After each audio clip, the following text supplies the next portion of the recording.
your continued viewership. Before we begin, tell us, where in the world are you watching from? We love knowing our global reach. Now, let's dive into today's story. Chapter 1. The Foundation.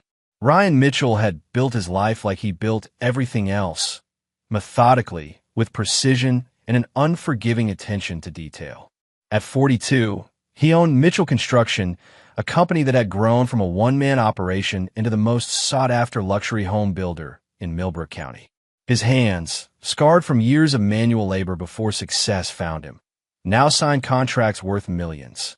The Mitchell family lived in a testament to Ryan's craftsmanship, a sprawling colonial mansion he designed and built himself on 15 acres of pristine land. Every beam, every tile, every fixture had been chosen with care. It was meant to be their forever home, a legacy for their son Tyler. Lisa Mitchell moved through their perfect house like a ghost of her former self. Once, she'd been the fierce paralegal who'd fought alongside Ryan when contractors tried to cheat him in his early days. Now, at 38, she spent her days at the country club, maintaining friendships with women who'd never worked a day in their lives.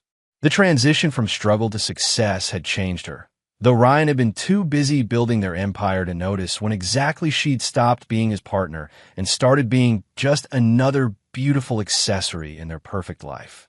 Tyler, their 15-year-old son, had inherited Ryan's sharp mind and Lisa's stunning features.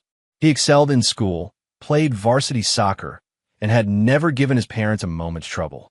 Yet lately, Ryan noticed the boy seemed nervous around his mother, especially when Brad Coleman was around. Brad Coleman. The name left a bitter taste in Ryan's mouth even before he knew the truth. At 35, Brad was everything Ryan had never been: polished, Ivy League educated, born into wealth rather than building it from nothing. He'd moved to Millbrook 6 months ago, claiming he wanted to escape the stress of Manhattan corporate life. Brad had inherited enough money to live comfortably without working, spending his days at the country club and his nights attending every social gathering in their affluent community. Ryan had initially dismissed Brad as another rich playboy, harmless and forgettable. But Brad had a predatory intelligence hidden beneath his charming smile.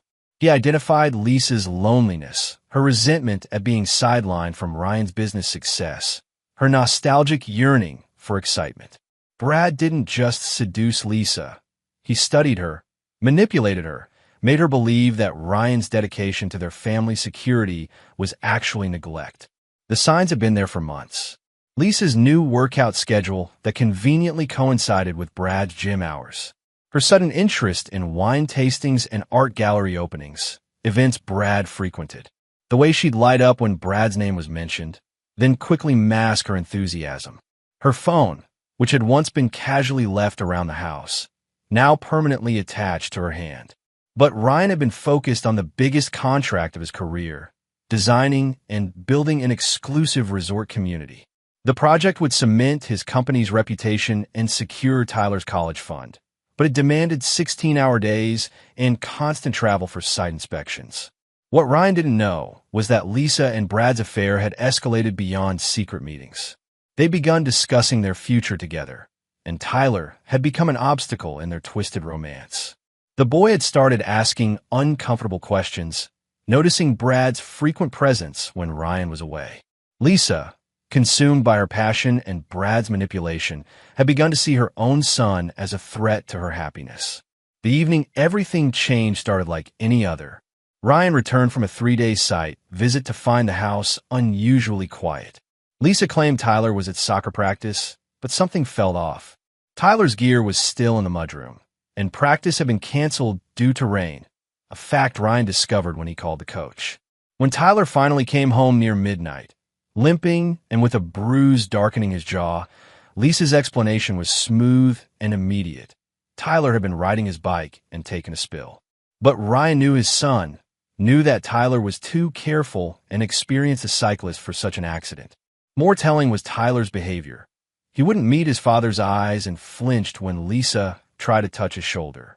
That night, Ryan lay awake listening to Lisa's even breathing beside him, her phone buzzing with texts she'd answer in the bathroom.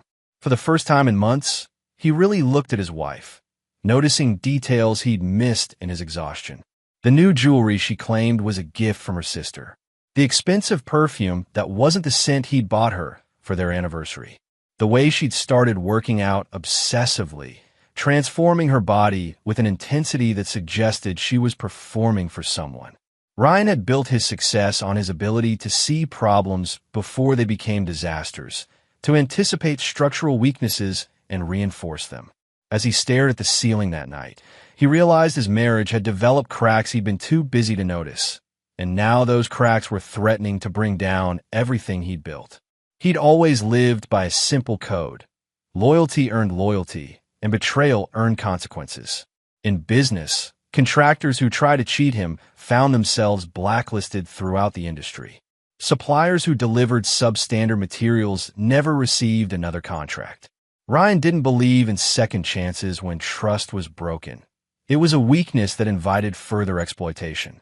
What Ryan didn't yet understand was that his wife and her lover had already crossed lines that would demand the kind of justice the legal system couldn't provide. Chapter 2. The Unraveling. The next morning brought an unsettling normalcy. Lisa hummed while making breakfast, her mood inexplicably bright despite Tyler's obvious discomfort. She peppered their son with questions about school, his upcoming soccer tryouts, his plans with friends, all while Tyler responded in monosyllables, never quite looking at her directly. Ryan watched this performance over his coffee, his contractor's eye noting every false beam in Lisa's cheerful facade. When she announced she'd be spending the day shopping with her friend Monica, Ryan made a decision that would change everything. "Tyler," he said after Lisa left, "want to help me with the Riverside project today? I could use someone to check measurements." Tyler's relief was palpable. Away from the house, away from Lisa's watchful presence, the boy gradually relaxed. They worked in comfortable silence for an hour before Ryan broached the subject carefully. "That's quite a bruise you've got there. You sure you want to tell me it came from a bike accident?" Tyler's hands stilled on the measuring tape. "Dad, Son, I've been building things since before you were born. I know the difference between accident damage and impact damage. That bruise on your jaw, someone hit you." The story that emerged made Ryan's blood run cold. Tyler had come home early from school the previous day with a fever, expecting to find the house empty. Instead, he discovered Lisa and Brad together in the living room. Ryan's living room, on the furniture Ryan had chosen, beneath family photos Ryan had hung. Tyler had tried to leave quietly, but Brad had spotted him. What followed wasn't just an affair discovered, but something far more sinister. Brad had cornered Tyler, his charming mask slipping to reveal something predatory underneath. When Tyler threatened to tell his father, Brad had struck him, hard enough to knock the 15-year-old to the ground. But Lisa's reaction was what truly chilled Ryan to the bone. Instead of protecting her son, she'd sided with Brad, helping to craft the story about the bike accident. She'd looked her injured child in the eye and demanded his silence, threatening to send him to military school if he told his father the truth. "Dad," Tyler whispered, his voice breaking, "I don't think Mom loves us anymore." Ryan pulled his son close, feeling a rage building inside him unlike anything he'd ever experienced. In that moment, every ruthless instinct that had carried him from poverty to success crystallized into a singular focus. Lisa and Brad had made the most fatal mistake possible. They'd threatened his child. That evening, Ryan began his investigation in earnest.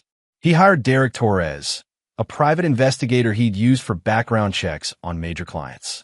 Derek was a former police detective who'd left the force after refusing to look the other way on corruption. He understood men like Ryan, men who built empires through sheer will and protected them with absolute ruthlessness. The initial surveillance report arrived within days. Brad Coleman wasn't just some rich dilettante seeking thrills in a small town. He'd been expelled from 3 private schools for bullying younger students and had a sealed juvenile record that Derek's contacts couldn't access, but could confirm existed. His family money came with strings, a trust fund that could be revoked if he brought scandal to the family name. More damning was the timeline Derek established. Lisa and Brad's affair had been going on for 4 months, not the few weeks Ryan had suspected. They'd been methodical in their deception, using Lisa's country club activities as cover while they planned what Derek's sources suggested was more than just a casual fling. The breaking point came on a Thursday evening 2 weeks later. Ryan returned from a client dinner to find Tyler sitting on the front porch steps, his left wrist swollen and cradled against his chest. "What happened?" Ryan demanded, his voice deadly calm. Tyler's explanation was halting, punctuated by glances toward the house where voices could be heard arguing behind closed windows. Tyler had interrupted another of Lisa and Brad's afternoon encounters, this time in Ryan's study. When the boy had protested their presence in his father's private space, Brad had grabbed his wrist and twisted it, threatening far worse if Tyler didn't learn to mind his own business. Lisa had once again chosen Brad's side, telling Tyler he was being dramatic and that he should be grateful Brad was willing to be a positive male influence in his life while Ryan was so often absent. Ryan examined his son's wrist with hands that trembled with barely controlled fury. Not broken, but badly sprained. He sent Tyler to his room, then walked into his house like a stranger surveying enemy territory. He found Lisa and Brad in the kitchen, sharing a bottle of wine that Ryan recognized as a vintage he'd been saving for his and Lisa's 20th anniversary. They were laughing, their intimacy casual and comfortable in a way that spoke of long familiarity. "Ryan," Lisa's surprise seemed genuine. "You're home early." Brad stood slowly, his posture subtly challenging. "Ryan, good to see you. Lisa was just telling me about Tyler's little accident. Kids, you know, always getting into scrapes." Ryan looked at this man who'd struck his child, who'd invaded his home, who'd stolen his wife and corrupted her into something unrecognizable. He thought of Tyler upstairs, nursing an injury inflicted by a coward who preyed on children. "Brad," Ryan said, his voice conversational, "I think it's time you left." Something flickered in Brad's eyes, surprise that his presence was being challenged, irritation at being dismissed. "Actually, Lisa invited me for dinner. I think I'll stay." The silence that followed was electric. Lisa looked between the two men, sensing the shift in dynamics but not understanding its source. Brad seemed to realize he'd miscalculated, but his pride wouldn't let him back down. Ryan smiled, and Lisa later said it was the most terrifying expression she'd ever seen on her husband's face. "No," Ryan said quietly, "you won't." That night, after Brad had left and Lisa had retreated to the guest bedroom following a bitter argument, Ryan sat in his study planning the most important project of his life. He'd built a construction empire by understanding that every structure needed a solid foundation and that weak materials had to be removed before they could cause catastrophic failure. His marriage was beyond repair. The foundation had been rotted out by betrayal. But he would ensure that when it came down, he'd be the one controlling the demolition. Chapter 3. The Blueprint.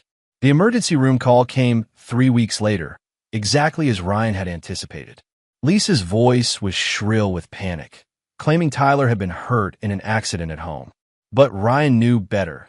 He'd been tracking every move Brad and Lisa made, every lie they told, every escalation in their increasingly reckless behavior. Derek's surveillance had revealed a disturbing pattern. Brad's interactions with Tyler had grown more aggressive, more controlling. He'd begun treating the boy like an obstacle to be removed rather than a child to be tolerated. Lisa, completely under Brad's influence, had started viewing her own son as an impediment to her happiness. The accident had been inevitable. Tyler had discovered Lisa taking money from Ryan's home safe, money intended for Tyler's college fund, to finance an upcoming weekend getaway with Brad. When Tyler threatened to tell his father, the confrontation had turned physical. Ryan had prepared for this moment. He'd installed hidden cameras throughout the house weeks earlier, disguised as routine security upgrades that Lisa had barely noticed. Every violent encounter, every threat against Tyler, every moment of Lisa choosing her lover over her son had been recorded in high definition. At the hospital, the scene played out exactly as Ryan had orchestrated. When Lisa tried to bar him from Tyler's room, claiming their son didn't want to see him, the nurse's intervention was perfect timing.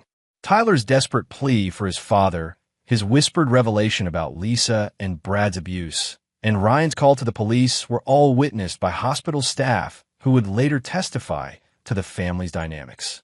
But Ryan's real masterstroke was what he'd done before arriving at the hospital. While Lisa and Brad had been dealing with Tyler's injuries, Ryan had been downloading every surveillance video, every recorded conversation, every piece of evidence Derek had gathered. He'd also made strategic phone calls to Brad's family trustees in New York, to Lisa's employment lawyer's sister who'd always disapproved of the marriage, and to certain members of the country club board who prized reputation above all else. As the police took statements and Tyler received treatment for his injuries, a concussion and severely bruised ribs, Ryan watched Lisa realize her world was collapsing. Brad, faced with potential assault charges against a minor, immediately began distancing himself from both Lisa and the situation. His polished facade cracked under police questioning, revealing the entitled coward underneath. But this was only the beginning of Ryan's revenge. He'd spent 3 weeks building a trap with the same meticulous planning he brought to his most complex construction projects. Every beam was precisely placed, every support carefully calculated to create maximum damage when the structure finally collapsed. Within hours of the police reports being filed, Brad received a call from his family's legal team. The trust fund that supported his lifestyle came with morality clauses that his assault of a minor had violated. His monthly allowance was immediately suspended pending a full investigation. Lisa found herself being questioned not just by police, but by Child Protective Services, who'd been alerted to the pattern of abuse by an anonymous tip that included detailed evidence of her negligence and complicity. The photographs Derek had taken showed bruises on Tyler spanning several weeks, documented proof that this wasn't an isolated incident. By the time Lisa and Brad realized they were being systematically destroyed, Ryan was already 3 moves ahead. He'd retained the best family law attorney in the state, a woman known for her ruthless advocacy for abused children. He'd had Lisa's financial access to their accounts frozen, citing the theft from Tyler's college fund as grounds for emergency protective measures. But Ryan's cruelest stroke was psychological. He'd arranged for surveillance footage of Lisa and Brad's most intimate moments to be accidentally discovered by Lisa's conservative mother during what should have been a routine visit to check on Tyler. The resulting family scandal would ensure Lisa's social and financial support network crumbled just when she needed it most. As Ryan sat in Tyler's hospital room, watching his son sleep peacefully for the first time in months, he felt the satisfaction of a job well done. But this was only the demolition phase. The real construction of his revenge was just beginning. Lisa and Brad had thought they were playing a game of deception and manipulation with a distracted workaholic. They'd failed to understand that Ryan Mitchell didn't just build structures. He built systematic destruction for those who betrayed him. And unlike the quick collapse of a controlled demolition, Ryan's revenge would be a slow, methodical dismantling that would leave his enemies with nothing but regret and the bitter knowledge that they'd brought their destruction upon themselves. In the hallway outside Tyler's room, Lisa sat in a plastic chair, her designer clothes wrinkled, her perfectly styled hair disheveled, finally understanding the magnitude of what she'd unleashed. Brad was nowhere to be found. He'd fled as soon as the police finished their initial questioning, his loyalty lasting exactly as long as it took for real consequences to appear. Ryan looked at his wife through the window, feeling nothing but cold satisfaction. She'd made her choice when she'd chosen her lover over their son. Now she would live with the consequences of that choice for the rest of her life. The foundation of their family had been corrupted beyond repair.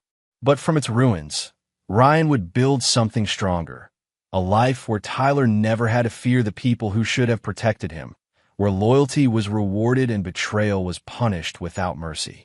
He'd learned long ago that some structures couldn't be renovated. Sometimes, the only option was complete demolition and starting fresh. Lisa and Brad were about to discover that Ryan Mitchell built his revenge the same way he built everything else, to last forever. Chapter 4. The Siege.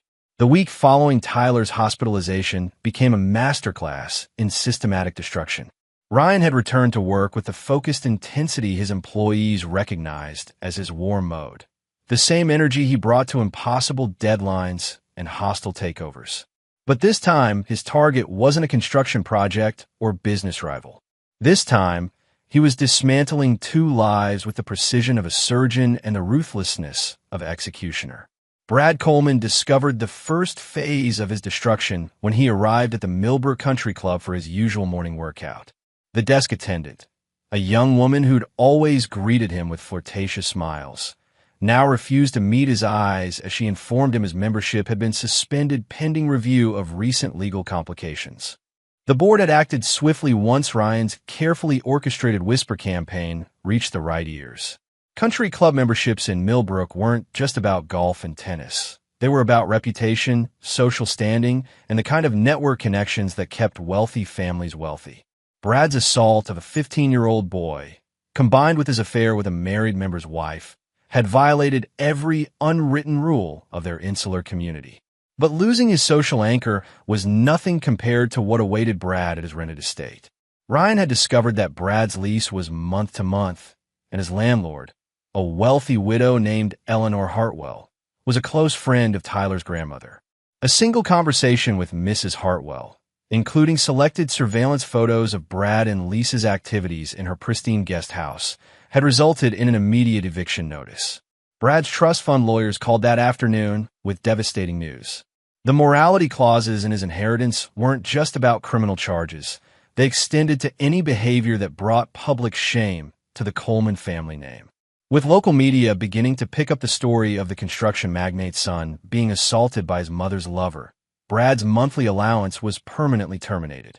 For a man who'd never worked a day in his life, who'd lived entirely on family money since graduating college, the financial reality hit like a sledgehammer. Without his trust fund, he couldn't afford his lifestyle, his rent, even his luxury car payments. Within 72 hours, Brad Coleman went from wealthy playboy to effectively homeless and unemployed. But Ryan's assault on Brad was only beginning. Derek Torres had spent weeks mapping Brad's life, identifying every weakness, every dependency, every source of comfort and security. The private investigator's military background had taught him that true victory came not from a single devastating blow, but from sustained pressure that broken enemies will to fight. The second wave of destruction targeted Brad's few remaining assets.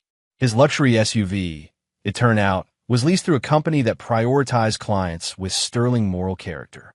His insurance, auto, health, and personal liability had clauses that allowed for cancellation following criminal charges.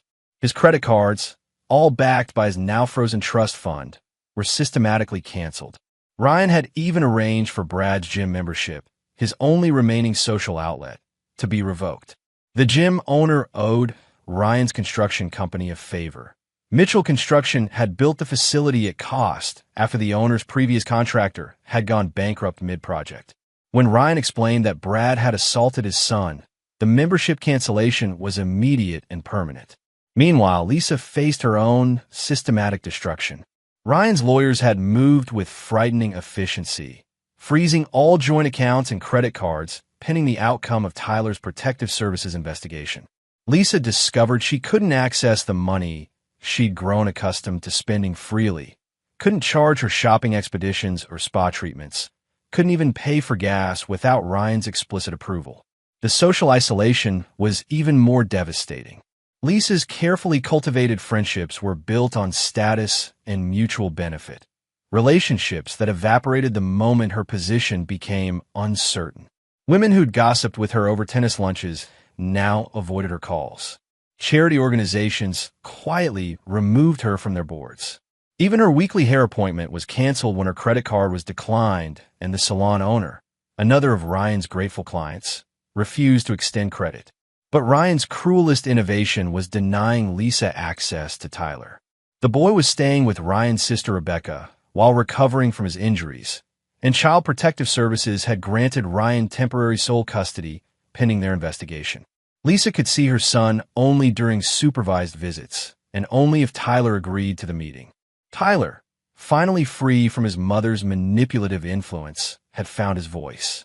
During his interview with social workers, he provided a devastating account of months of emotional abuse, physical intimidation, and his mother's complete failure to protect him.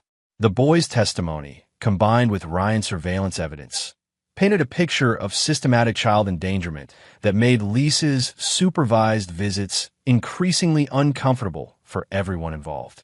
5 days after Tyler's hospitalization, Lisa sat in a budget motel room, the only accommodation she could afford with her limited access to cash, and realized the full scope of her situation. Her husband controlled every aspect of their financial life. Her lover had abandoned her the moment real consequences appeared. Her son viewed her as an enemy rather than a protector. Her social network had evaporated overnight. She'd traded a marriage to one of the most successful men in the county for an affair with a coward who'd fled at the first sign of trouble. And in doing so, she'd lost everything: her home, her security, her son, and her future. But Ryan wasn't finished. The third phase of his revenge was psychological warfare, designed to ensure his enemies understood exactly why they were being destroyed.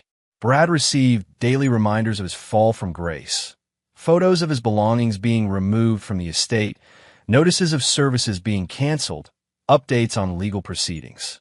Derek's team made sure Brad saw exactly how comprehensively his life was being dismantled. Lisa's psychological torture was more subtle but equally devastating. Ryan arranged for her to witness Tyler's recovery, his return to the confident, happy boy he'd been before her affair began poisoning their home. She saw her son laughing with his father, excelling in school without the stress of home abuse, thriving in ways that made her absence not just irrelevant but beneficial. The message was clear: Tyler was better off without her. Ryan was stronger without her. The life she tried to destroy was flourishing in her absence, while her chosen path had led to isolation, poverty, and public shame. As the week ended, Ryan reviewed the results of his campaign with grim satisfaction. Brad Coleman, once a confident predator who'd terrorized a child and stolen another man's wife, was reduced to sleeping in his car and desperately calling family members who refused to answer.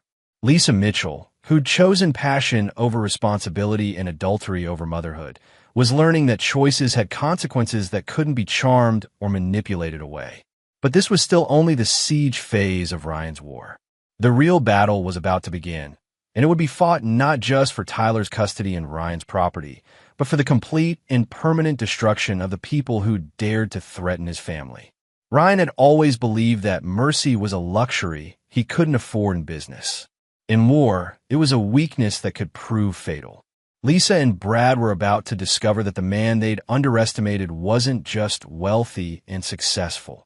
He was utterly without forgiveness for those who betrayed the people he loved. Chapter 5: The Reckoning. 3 weeks after Tyler's hospitalization, the legal machinery Ryan had set in motion reached full momentum.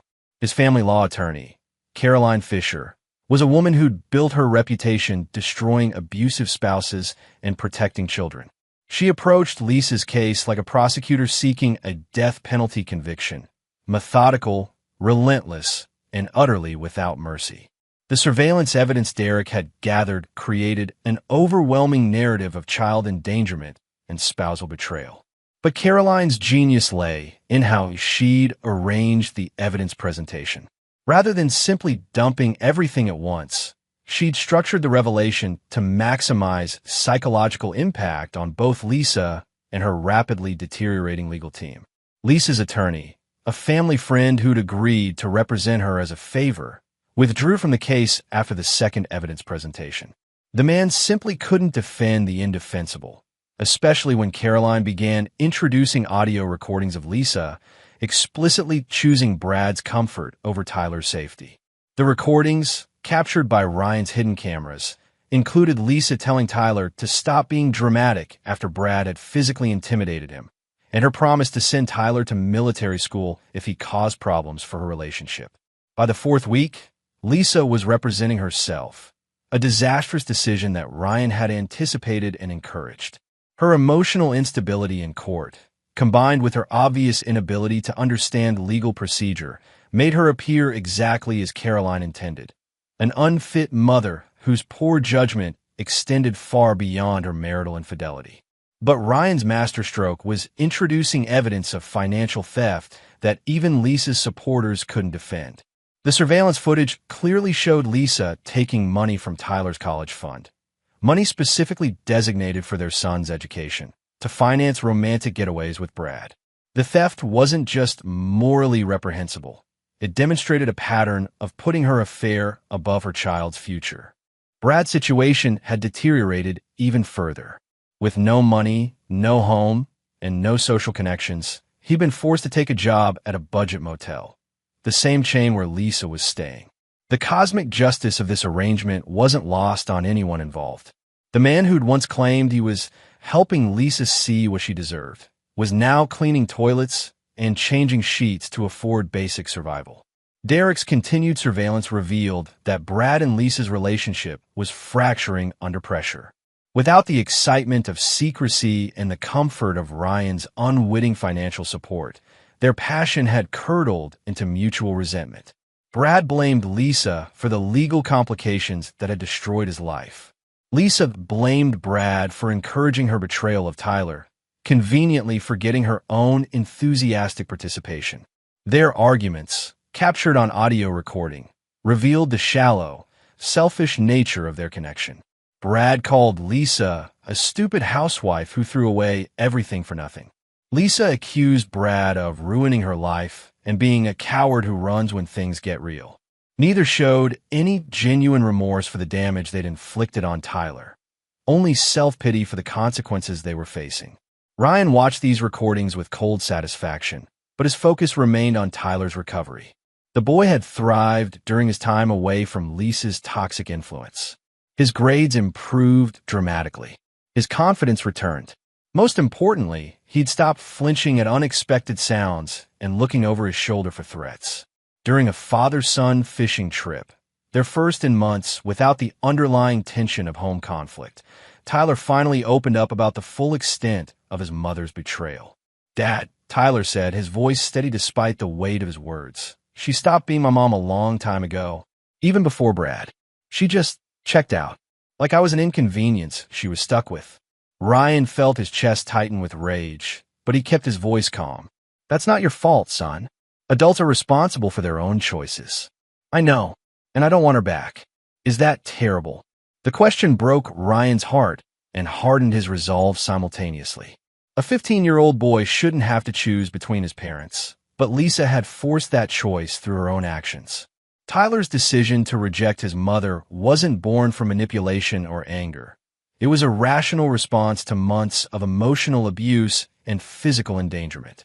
"No, Tyler, it's not terrible. It's self-preservation." That evening, Ryan made the call he'd been preparing for weeks. Caroline Fisher had been developing what she called the nuclear option, a legal strategy so comprehensive and devastating that it would permanently end any possibility of Lisa gaining custody or even unsupervised visitation rights. The strategy centered on proving Lisa's fundamental unfitness as a parent, not just through her recent actions, but through a pattern of emotional neglect that predated her affair. Caroline had interviewed Tyler's teachers, coaches, and friends' parents, building a case that Lisa had been checking out of motherhood for over a year. The evidence was damning. Teachers reported that Lisa had missed every parent conference for the past 18 months. Tyler's soccer coach revealed that Lisa had never attended a single game, despite claiming to be busy with family obligations. Friends' parents described a boy who increasingly avoided bringing classmates home, who seemed nervous about his mother's unpredictable moods, who'd started asking to stay at other houses rather than go home. But the most devastating evidence came from Tyler himself. In a private session with a court-appointed psychologist, the boy revealed that he'd been essentially raising himself for over a year. Lisa had stopped cooking family meals, stopped helping with homework, stopped showing interest in his life beyond what was necessary to maintain appearances. Tyler had learned to do his own laundry, prepare his own food, and handle his own transportation to activities because his mother was always busy with mysterious appointments and social obligations. The psychological evaluation concluded that Tyler had been suffering from emotional neglect long before the physical abuse began, and that his mother's affair was simply the culmination of a pattern of parental abandonment that had been building for months. Armed with this evidence, Caroline filed a motion for permanent sole custody with supervised visitation rights for Lisa, Visits that could be terminated if Tyler expressed discomfort or if Lisa showed any signs of attempting to manipulate their son. But Ryan had one final surprise for his wife. The house they'd shared, the mansion he'd designed and built as their family home, was actually titled in a complex trust structure that Caroline had helped him establish years earlier. The trust terms were clear. If either spouse was found guilty of child endangerment or financial theft, they forfeited all rights to the property. Lisa would not only lose custody of Tyler, she would be permanently barred from the home she'd violated with her affair. The house that had been built as a symbol of their family's success would now stand as a monument to the consequences of betrayal. As the legal walls closed around his enemies, Ryan felt the satisfaction of a perfectly executed plan. But he also felt something deeper. The peace that came from knowing his son was safe, his family was protected, and justice was being served without compromise or mercy. Lisa and Brad had gambled that Ryan's love for his family would make him vulnerable to exploitation. They'd failed to understand that love, when betrayed, could become the most ruthless force in the world. And they were about to learn that some battles, once begun, could only end in total victory or complete destruction. Ryan had chosen victory, and he'd built it to last forever. Chapter 6: The Collapse. The custody hearing that would determine Tyler's future took place on a gray October morning that perfectly matched the doom settling over Lisa's remaining hopes. She entered the courthouse alone, having been abandoned by her family, her friends, and even her public defender, who'd advised her to accept whatever terms Ryan's legal team offered. Brad was notably absent.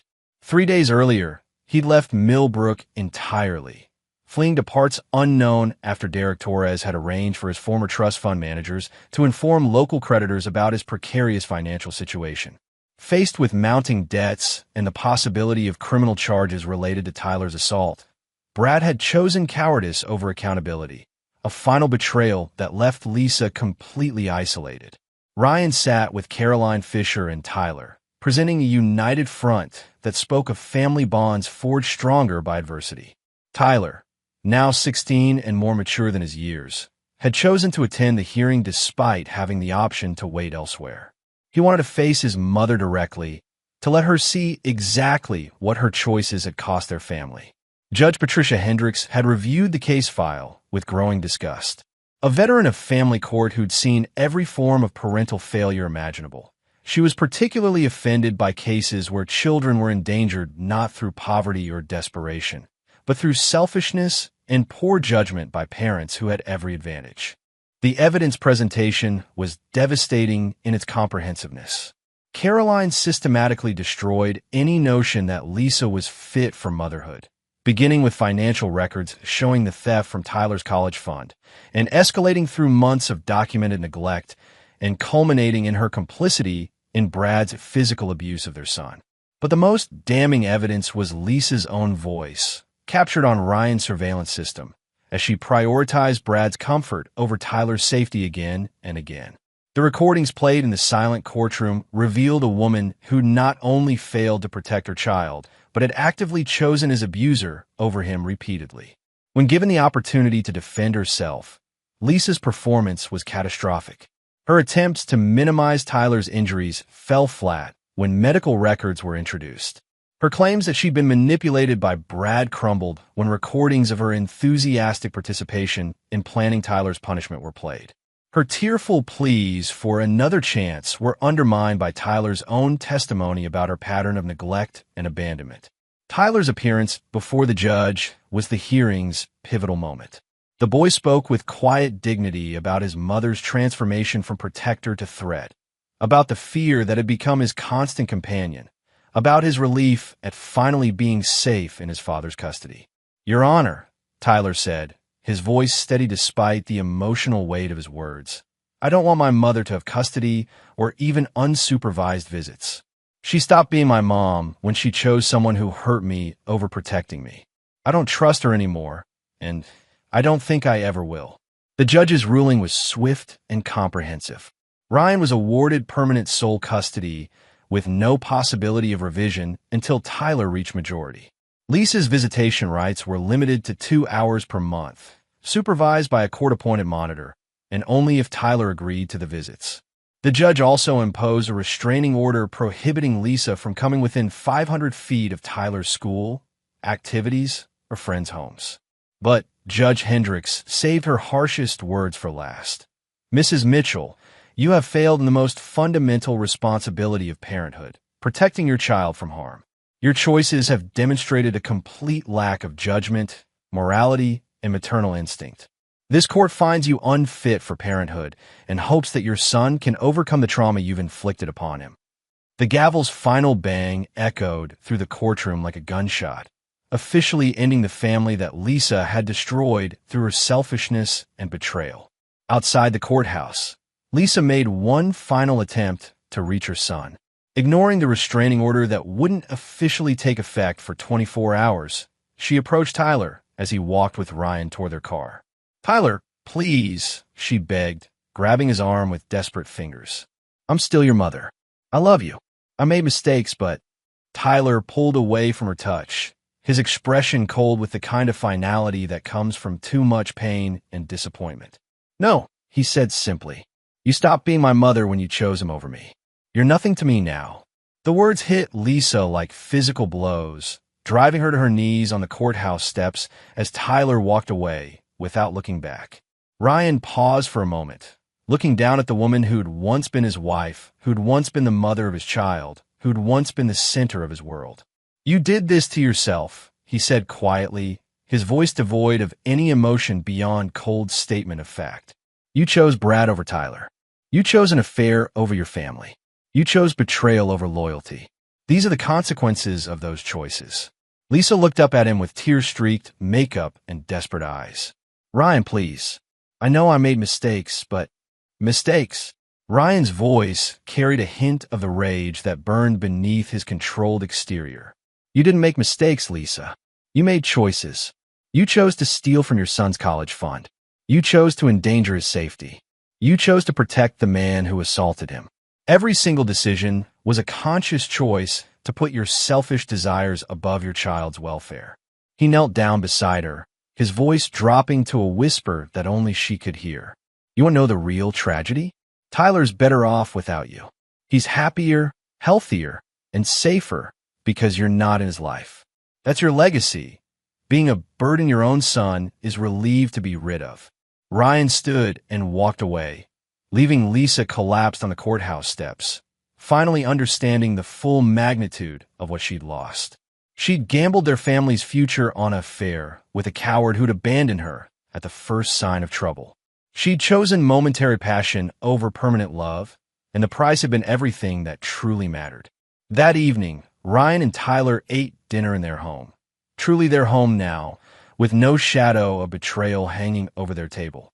Tyler talked about his plans for college, his goals for his senior year of high school, his excitement about life possibilities that no longer included fear or anxiety about his safety. "Dad," Tyler said as they cleaned up together, "I know this has been hard on you too. Losing Mom, I mean." Ryan considered his words carefully. "Son, I didn't lose your mother. She lost herself. The woman I married, the woman who gave birth to you. She disappeared long before this all came to light. What I lost was an illusion of someone who didn't exist anymore."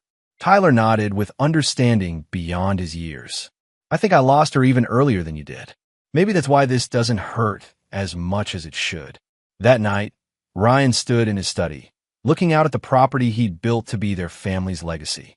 The house stood strong and beautiful, its foundation solid despite the storms that had tested its structure.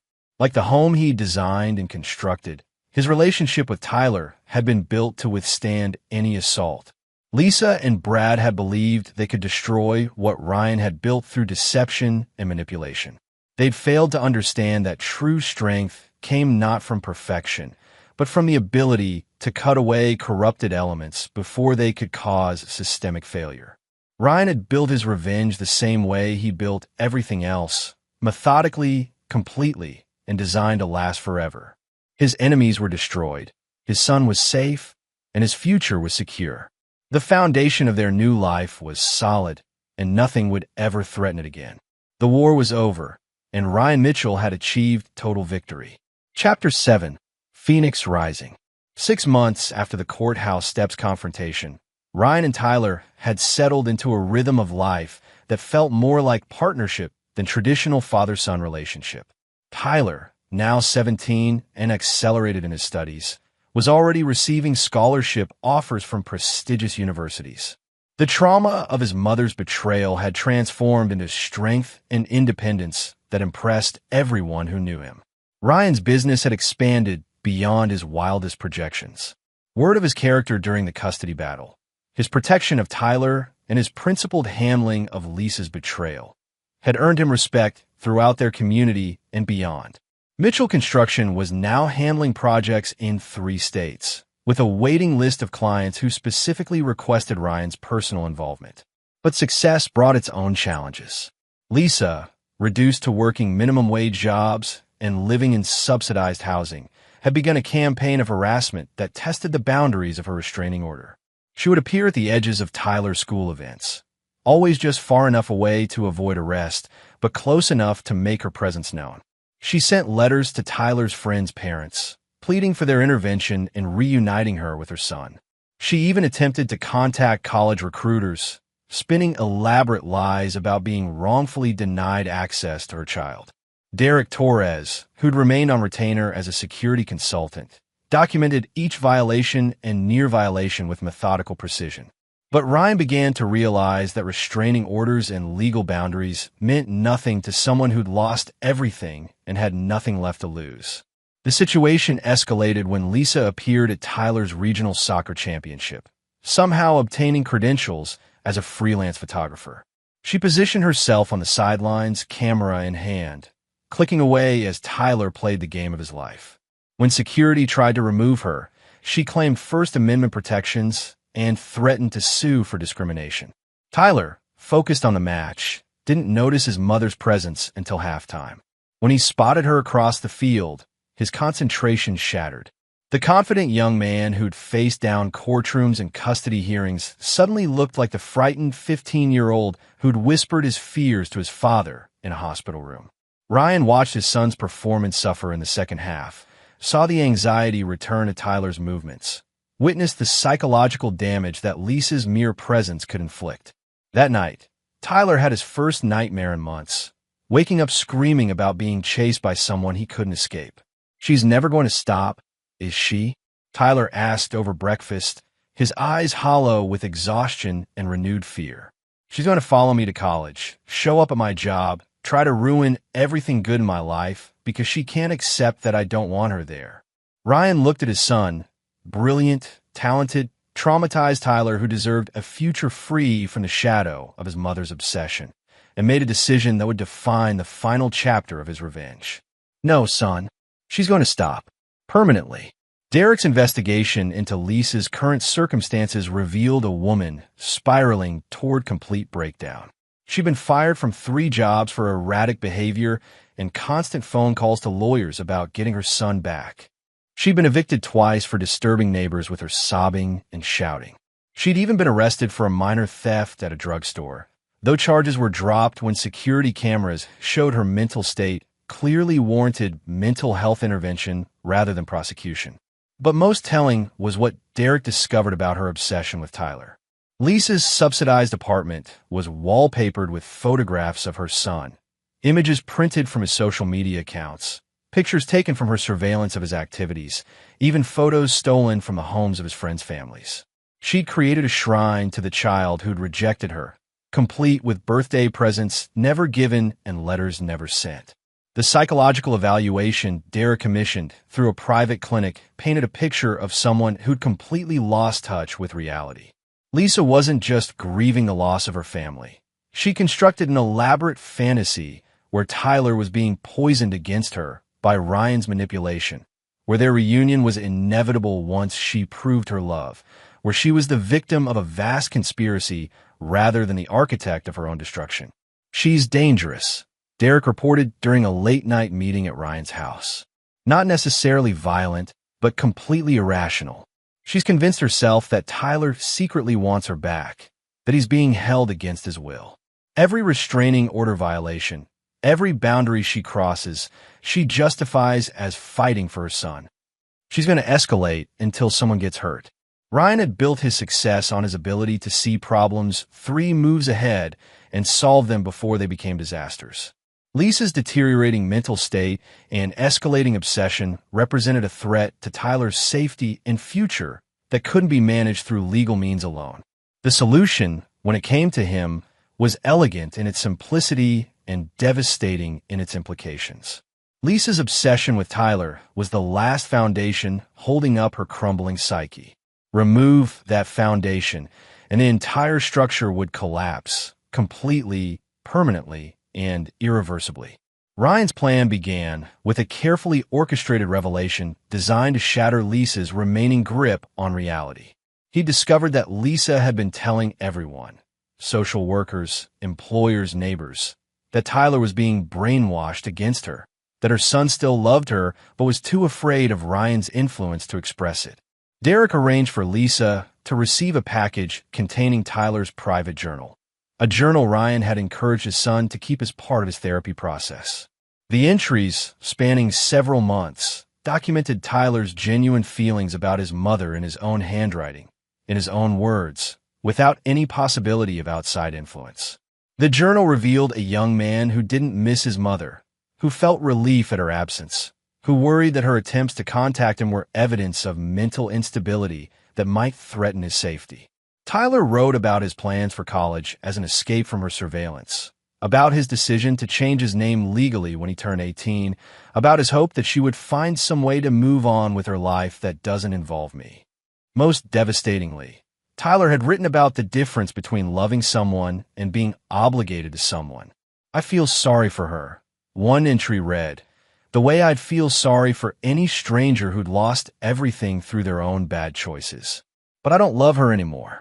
You can't love someone who hurts you and then blames you for being hurt. I don't think she's evil, but I think she's sick, and I can't fix her by pretending she didn't break our family. The journal's final entry, written just days before Lisa received it, was a meditation on forgiveness and moving forward. Dad says forgiveness doesn't mean letting people hurt you again. I forgive Mom for being weak and making terrible choices, but that doesn't mean I want her in my life. Some things can't be fixed, and some relationships can't be rebuilt. I'm okay with that. I'm happy without her. Ryan had the journal delivered with a note explaining that Tyler had asked Derek to share these private thoughts so Lisa could understand that her son's rejection wasn't temporary anger or outside manipulation. It was a mature decision based on careful consideration of their history together. The psychological impact was immediate and catastrophic.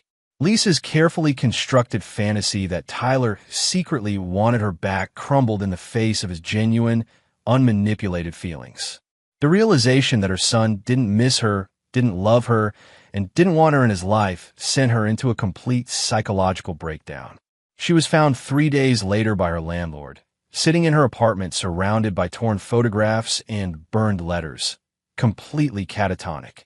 When paramedics arrived, she was clutching Tyler's journal and mumbling incoherently about losing everything and having nothing left. The psychiatric hold that followed lasted 30 days. When Lisa was finally released, she was a broken shell of her former self, medicated, compliant, and utterly defeated. The fire that had driven her obsession with Tyler had been extinguished, replaced by a hollow acceptance of her situation. She moved quietly to a different state, taking a job in a factory where no one knew her history. She never attempted to contact Tyler again, never violated the restraining order, never appeared at his events. She'd finally accepted what Ryan had been trying to teach her for months. Some consequences are permanent, and some choices can never be undone. Tyler, meanwhile, flourished in ways that exceeded even Ryan's hopes. Free from the anxiety of his mother's harassment, he threw himself into his senior year with enthusiasm and confidence. His college applications were stellar, his scholarship offers numerous, his future bright with possibility. "I feel like I can breathe again," Tyler told his father as they worked together on a construction project during spring break. "For the first time since this all started, I'm not looking over my shoulder, waiting for her to appear." Ryan watched his son, confident, capable, unburdened by the toxicity that had once threatened to define his life, and felt the deep satisfaction that came from a job completed to perfection. He'd set out to protect Tyler and destroy the people who'd threatened their family. Both objectives had been achieved with ruthless efficiency. Lisa was neutralized, her obsession cured through the amputation of hope. Brad had vanished entirely, his privileged life reduced to whatever survival he could manage in whatever distant city had accepted his exile. Tyler was safe, thriving, and free to build whatever future he chose without the shadow of his mother's betrayal hanging over his accomplishments. The foundation Ryan had built, both literal and metaphorical, had proven strong enough to withstand any assault. His family of 2 was more solid than his family of 3 had ever been, forged in adversity and strengthened by the removal of its weakest, most corrupted elements. As they worked side by side, Ryan realized that his revenge had achieved something beyond mere destruction of his enemies. It had created space for something better to grow, something pure and strong that could never be compromised by betrayal or weakened by disloyalty. He'd built the perfect life from the ashes of his marriage's collapse, and nothing would ever threaten it again. Chapter 8. The Price of Victory. 2 years later, Tyler graduated as valedictorian of his high school class, accepting a full scholarship to MIT that would set him up for a career in engineering.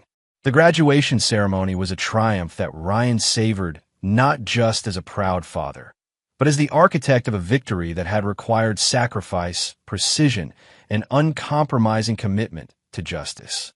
Derek Torres, who'd become more friend than employee over the years of their collaboration, sat with Ryan in the auditorium as Tyler delivered his valedictorian speech.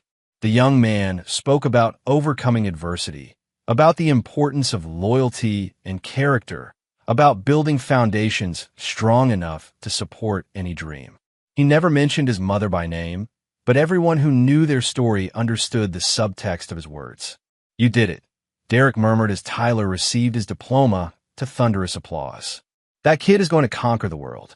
Ryan nodded, feeling the deep satisfaction that came from seeing a plan executed to perfection. Tyler was safe, successful, and free from the toxicity that had once threatened to define his life. The boy had been transformed from victim to victor, and that transformation was permanent. But victory, Ryan had learned, came with its own complexities. In the weeks following graduation, as Tyler prepared for college, Ryan found himself confronting the reality of his success. He'd achieved everything he'd set out to accomplish. Tyler was thriving, his enemies were destroyed, his family was secure. Yet something felt incomplete, as if the very totality of his victory had left a void where the mission had once provided purpose. Caroline Fisher, the attorney who'd helped orchestrate Lisa's legal destruction, visited Ryan's office for what she called a post-mortem review of their campaign. Over coffee and legal briefs, she summarized the final status of everyone involved in Tyler's trauma. "Lisa's completely out of the picture," Caroline reported with professional satisfaction. "Still living in Ohio, working at a factory, no social media presence, no attempt at contact. For all practical purposes, she ceased to exist as far as Tyler's concerned." And Brad? Vanished. Derek's contacts suggest he's somewhere in the Pacific Northwest, possibly working under an assumed name. His family's completely disowned him. The trust fund termination was permanent, and they've made it clear he's persona non grata at all family events. He's effectively been erased from his own life. Ryan listened to this summary of total victory with the kind of methodical attention he brought to construction reports. Every objective had been achieved. Every enemy had been neutralized. Every threat to Tyler's future had been permanently eliminated. "You know," Caroline said, studying Ryan's expression, "most people in your situation would be celebrating. You won completely, not just legal custody, but total victory over everyone who wronged your family. Why do you look like you're attending a funeral?" The question haunted Ryan through the summer as Tyler prepared for college. He'd built his revenge with the same meticulous planning he brought to his construction projects. And like those projects, it had been completed exactly as designed. But construction projects, once finished, served a purpose beyond their building. They became homes where families grew, businesses where communities thrived, structures that supported life and growth for generations. His revenge, perfectly executed though it was, served only destruction. It had eliminated threats and punished betrayal. But what did it build in return? Tyler, perhaps sensing his father's introspection, broached the subject during one of their evening walks around the property Ryan had designed as their family legacy. "Dad, you know I'm grateful for everything you did to protect me, right? Getting me away from Mom and Brad, making sure they couldn't hurt me anymore. I understand why you had to do all of that." But Ryan sensed the qualification coming. "But sometimes I wonder if you went further than you had to. I mean, Mom needed to lose custody, needed to face consequences for what she did. But destroying her completely? Making sure she ended up broken and medicated and alone? That feels like more than justice." Ryan considered his son's words carefully. Tyler had inherited his analytical mind along with his moral center, and his question deserved honest consideration rather than defensive justification. "You think I went too far? I think you won so completely that there wasn't anything left of her to rebuild with. And maybe that was necessary. Maybe she would have kept being dangerous if you'd left her any hope or dignity or resources. But it also means I have to live knowing that my father is capable of destroying people so thoroughly that they cease to exist as functional human beings." The observation hit Ryan harder than any criticism or condemnation could have. Tyler wasn't condemning his methods. He was grappling with the reality of what those methods revealed about Ryan's character and what that meant for their relationship going forward. "Are you afraid of me?" Ryan asked quietly. Tyler was quiet for a long moment, his expression thoughtful rather than fearful. "No, I'm not afraid of you. But I understand you better now. I understand that you're someone who doesn't believe in half measures or second chances when it comes to betrayal. That's not necessarily bad. It's kept me safe, and it's probably served you well in business. But it's also absolute. Final. There's no forgiveness in your system, no possibility of redemption for people who cross you." Ryan realized that Tyler was confronting the same reality that had been nagging at him since the graduation ceremony. He'd won their war so completely that he'd revealed aspects of his own character that couldn't be unseen or unknown. Tyler now understood that his father was capable of ruthless, systematic destruction of anyone who threatened their family, including, potentially, Tyler himself if he ever betrayed that trust. "Does that change how you see me?" "It makes me see you more clearly," Tyler replied. "I love you, Dad, and I'm grateful for everything you've done. But I also understand that your love comes with conditions, and that those conditions are non-negotiable. I think that's probably made me a better person, knowing that loyalty and character matter so much to you that you'd sacrifice anything to protect them." That night, Ryan sat alone in his study, contemplating the final cost of his victory. He'd protected Tyler and eliminated every threat to their family, but he'd also revealed the depths of his own capacity for revenge. Tyler would carry that knowledge with him to college, into his career, into his own relationships. He would always understand that his father's love, while absolute, was also conditional on continued loyalty and character. Perhaps that was appropriate. Perhaps Tyler was better off understanding that love without boundaries was vulnerable to exploitation, that unconditional forgiveness invited repeated betrayal, that mercy could be a weakness that endangered the innocent.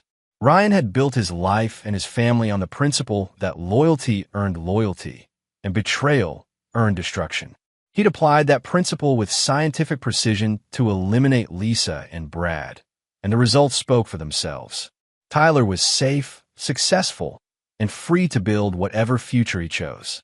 But Tyler was also shaped by witnessing that principle in action. He would never take loyalty for granted because he'd seen what happened to those who betrayed it.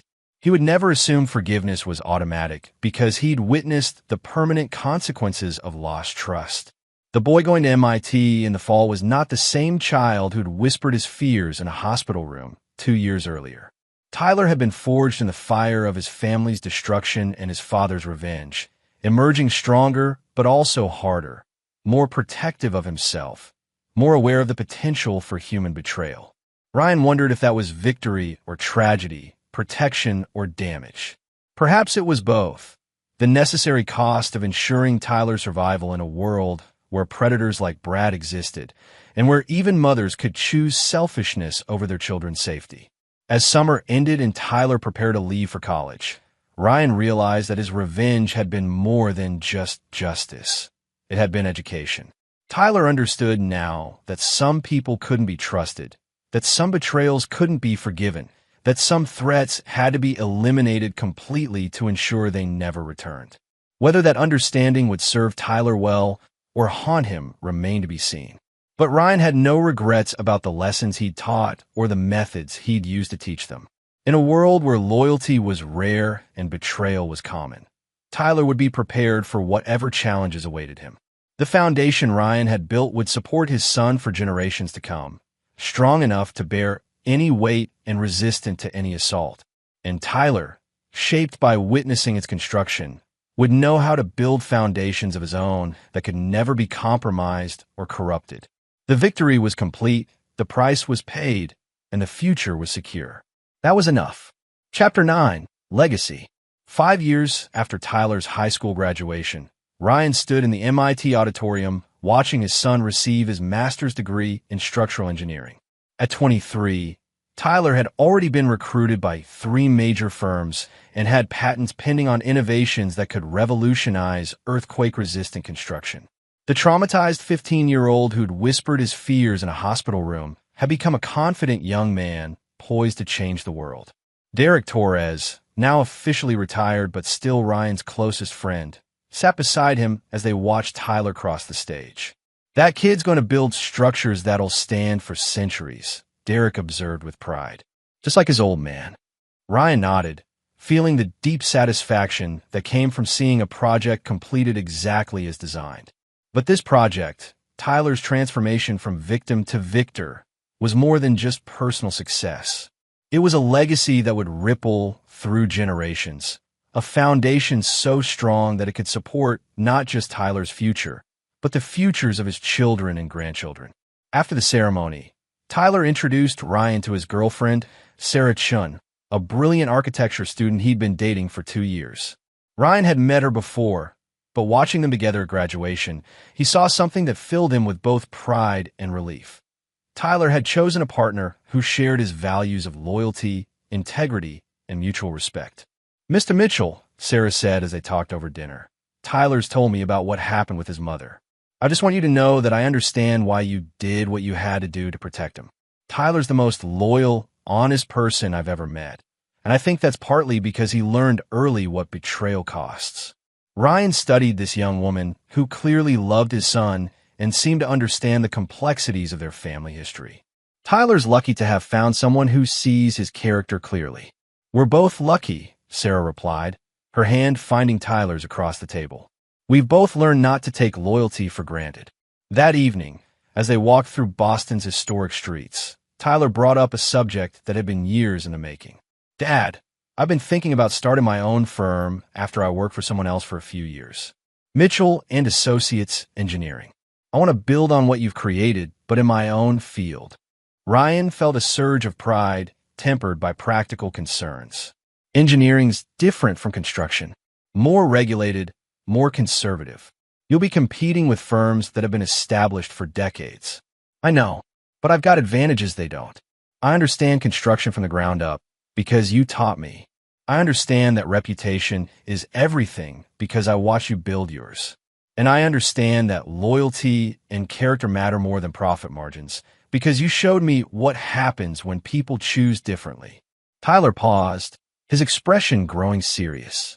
"I also understand that success means having the ability to protect the people you love. That lesson cost our family a lot, but it was worth learning."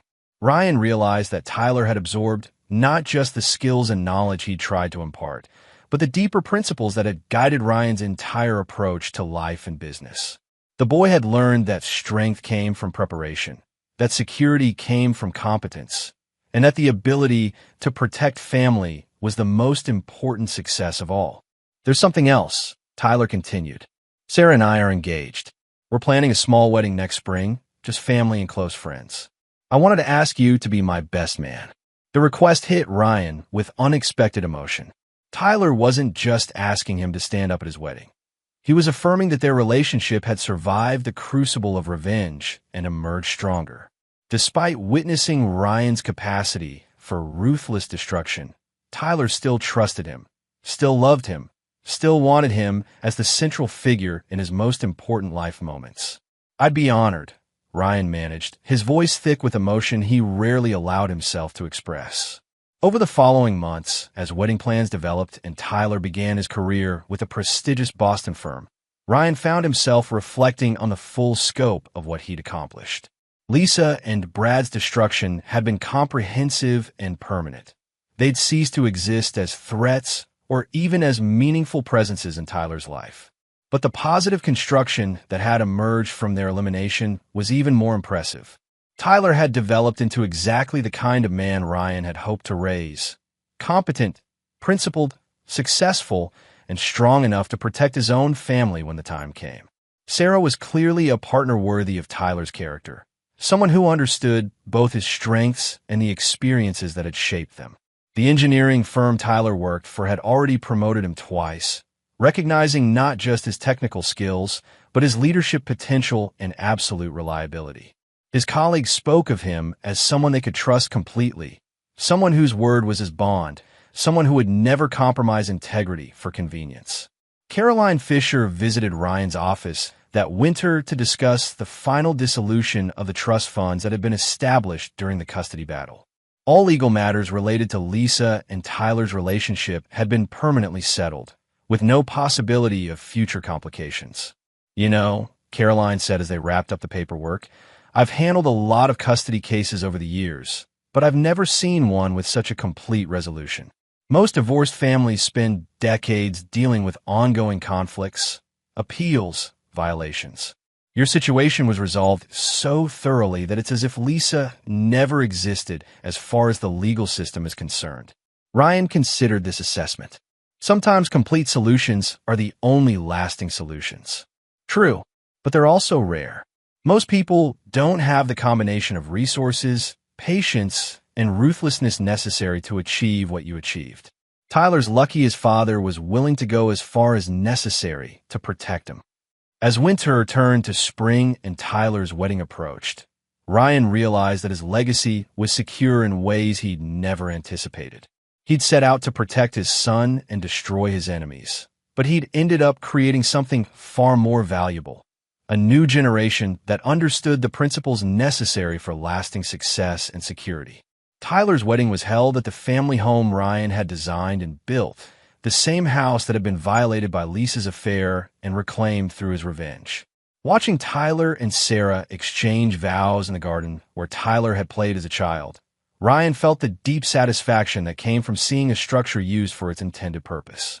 During his best man speech, Tyler spoke about the lessons he'd learned from his father, lessons about loyalty, integrity, the importance of building strong foundations, and the necessity of protecting the people you love from those who would harm them. "My father taught me that some things are worth fighting for," Tyler said, his voice carrying across the assembled guests, "and that when you fight for those things, you fight to win completely. He also taught me that the best victory isn't just defeating your enemies. It's building something so strong that enemies can never threaten it again." Later that evening, as the celebration continued around them, Tyler pulled Ryan aside for a private conversation. "Dad, I want you to know that I understand what you did for me. All of it. The investigation, the legal strategy, the systematic destruction of Mom and Brad.